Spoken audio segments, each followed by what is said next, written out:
বাচ্চা দুটা দৌড় মারলো, বাচ্চা দুটো থাবাদার ধরে উনি সঙ্গে সঙ্গে বসে গেছে রেলের মাঝখানে। এই মা কোন মাটিতে আল্লাহ তাকে সৃষ্টি করছে, দুইটা বাচ্চা একসাথে নিয়ে। দর্শক, আপনারা জানেন গত ২৬ জানুয়ারি সোমবার গাজীপুরে এক গৃহবধূ তার দুটি সন্তান নিয়ে ট্রেনের নিচে ঝাঁপ দিয়ে আত্মহত্যা করে।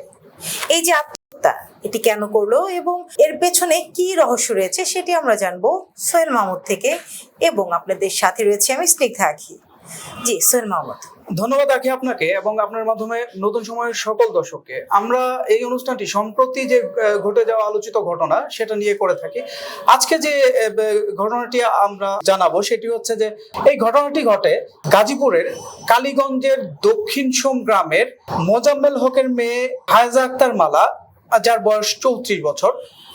তার যে দুই সন্তান, ৯ বছরের মেয়ে তাবাসসুম আক্তার নুসরাত, সে প্রথম শ্রেণীতে পড়ে সরকারি প্রাথমিক বিদ্যালয়ে, এবং তার যে ছেলে মারুফ, তার বয়স ৫ বছর।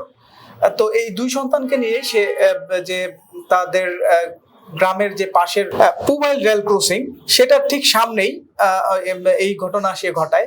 এই যে তার এই দুই সন্তানকে নিয়ে আত্মহনন, এর পেছনে রয়েছে এক রহস্যজনক ঘটনা। সেটা উদ্ঘাটন করতে গিয়ে আমরা যখন অনুসন্ধান করি তখন জানতে পারি এই যে গৃহবধূ হায়েজা আক্তার মালা, তার বিয়ে হয়েছিল গত ১০ বছর আগে তার পাশের গ্রামের সালাউদ্দিনের ছেলে উজ্জ্বল হোসেনের সঙ্গে। তো বিয়ের পর থেকেই আসলে আমরা যেটা দেখি যে গ্রামের যে গৃহবধূরা আছে তারা বিভিন্নভাবে নির্যাতিত হয়, তবুও কিন্তু সংসারের দিকে তাকিয়ে, ছেলে মেয়ের মুখের দিকে তাকিয়ে তারা সংসার করে। তো তার এই যে মালারও সংসারে এমন একটি ঘটনার তিক্ততা থেকে আসলে এই তার এই আত্মহনন। আচ্ছা, আসলে কি সেই ঘটনা সেটি আপনি জানতে পেরেছেন কিনা? সেটি হচ্ছে তার যে স্বামী উজ্জ্বল, তার এক ছোট ভাই সজীব। আমরা এলাকাবাসীর সাথে কথা বলে জানতে পারি এই যে তার দেবর সজীব প্রায়ই তাকে মারধর করত, নির্যাতন করত। এটা হচ্ছে এলাকাবাসী সব সময় জানে, অনেক দীর্ঘদিন যাবত এই কাজ করতো, এবং এটা করত তার শ্বশুর এবং তার যে স্বামী তার সামনেই। এবং তার এই যে নির্যাতনের যে প্রতিবাদ, এইটা কিন্তু তার স্বামী এবং তার শ্বশুর কেউই করতো না। অর্থাৎ তার যে দেবরের যে এই ভাবির উপরে অত্যাচার, এই অত্যাচারের প্রতিবাদ কিন্তু তারা মানে তার স্বামীও করতো না, তার শ্বশুরও করতো না। আচ্ছা, এটা আসলে এই ধরনের অত্যাচারটা কেন করতো বা অত্যাচারের ধরনটা কেমন ছিল? ঘটনার যে দিন ২৬ তারিখ, সেদিনও যথারীতি মালা তার মেয়েকে স্কুলে নিয়ে আসে, এবং স্কুলে নিয়ে আসার পর যে শিক্ষকদের সাথে যে সে যথারীতি কথা বলে সব সময়, সেদিনও কথা বলছিল। এবং সেদিন সে জানাচ্ছিল যে সেদিন তার দেবর তার গায়ে হাত তোলে এবং সে প্রচন্ড মারধর করে, এবং সেটা বলে সে কিন্তু আবেগপ্রবণ হয়ে যায়। এবং এক পর্যায়ে সে তার মেয়ে তাকে নিয়ে স্কুল থেকে নিয়ে চলে যেতে যখন পিড়াপিড়ি শুরু করে, চলে যাবে বাপের বাড়ি এরকম বলছে, তখন শিক্ষক শিক্ষিকারা তাকে আটকানোর চেষ্টা করে এবং মেয়েকে যেন স্কুলে রেখে সে অন্যত্র যায় এবং মেনে নেয়, এরকম একটা সান্ত্বনা তাকে দিচ্ছিল। তারপরও আসলে সে মানছিল না। অবশেষে সে তার মেয়েকে নিয়ে তার স্কুল ব্যাগ স্কুলে রেখেই স্কুল থেকে বের হয়ে যায়। তখন শিক্ষক শিক্ষিকারা তার স্কুল ব্যাগ নিয়ে যাওয়ার কথা বললে মালা বলে পরবর্তীতে কখন এলে তখন ব্যাগ নিয়ে যাবে, এই কথা বলে তার সঙ্গে তার ছোট ছেলেটাও ছিল কোলে, এবং তার মেয়েকে নিয়ে সে বের হয়ে যায়। এরপর সে বের হয়ে সোজা চলে আসে নয়ানীপাড়া এলাকায়, এবং পুবাইল রেল ক্রসিং যে আছে সেখানে সেই রেল ক্রসিং ক্রস করে সোজা রেল লাইন দিয়ে ধরে হাঁটতে থাকে। তখন রেল ক্রসিং এর যে গেটম্যান আব্দুল সাত্তার তাকে দেখে, এবং সে যখন দেখে যে ট্রেন আসছে, এমত অবস্থায় দুটা বাচ্চা নিয়ে এই এক নারী রেল লাইন দিয়ে যাচ্ছে, তখন সে দূরে থেকে অনেক ডাকাডাকি করে, এবং দূরত্বটা বেশি হয়ে যায়। সে আসলে হাতে কিছু করতে পারেনি, তবুও সে দেখেছে যে ট্রেন আসছে দেখে তার যে মেয়ে নুসরাত, সে কিন্তু সরে যেতে চাচ্ছিল। তখন মালা তার মেয়েকে জাপটে ধরে ৩ জন ট্রেনের নিচে ঝাঁপ দেয়, এবং ট্রেনের নিচে ঝাঁপ দিলে তো আর কোনো উপায় থাকে না। এর পরবর্তীতে আসলে গেটম্যান সহ রেল পুলিশের তৎপরতায় 3টি মরদেহ উদ্ধার করে রেল পুলিশ। পরবর্তীতে আমরা পুবাইল থানার যে অফিসার ইনচার্জ ওসি আতিকুল ইসলামের সাথে আমরা কথা বলি এবং উনি জানায় যে এই যে রেলে কেটে 3 জনের যে ঘটনা সেটা সম্পর্কে সে অবগত আছে এবং এটা যেহেতু রেলওয়ের ঘটনা এবং এখানে আসলে থানা পুলিশের কোনো সম্পৃক্ততা নেই এবং এটা রেলওয়ে থানা এটার দেখাশোনা করছে বা এটার দায়িত্বে আছে, এটা উনি আমাদেরকে জানান। এ বিষয়ে পুবাইল রেলওয়ে থানা পুলিশের সাথে আপনার কথা হয়েছে কিনা?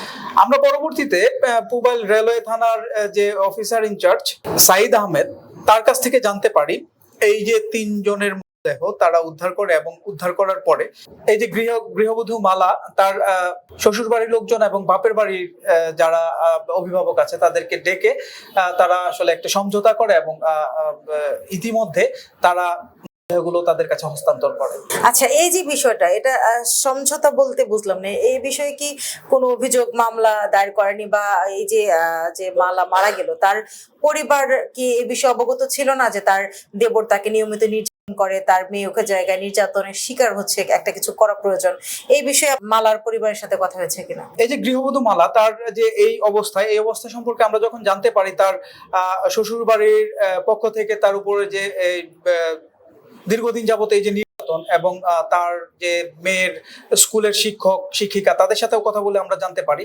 পরবর্তীতে আমরা মালার যে বাপের বাড়ির লোকজন তাদের কাছে যখন যাই তখন মালার বাবা বলে যে এই যে তার দেবর সজীব দ্বারা সে যে এই যে দীর্ঘদিন যাবত নির্যাতিত এই বিষয়টা তারা জানতো। আর হচ্ছে যে এবং জানার পরও তারা আসলে কোনো ব্যবস্থা কেন নেয়নি, যখন এই প্রশ্ন করি তখন আসলে সে বলে যে তাদের যে আসলে সংসার ভাঙার যে একটা ভয় এ থেকেই আসলে তারা এই উদ্যোগটি নেয়নি এবং তারা আসলে ব্যবস্থা করতে চাইলেও যে ওই যে দেবরের উগ্রতা সেটাকে সে দায়ী করেছে।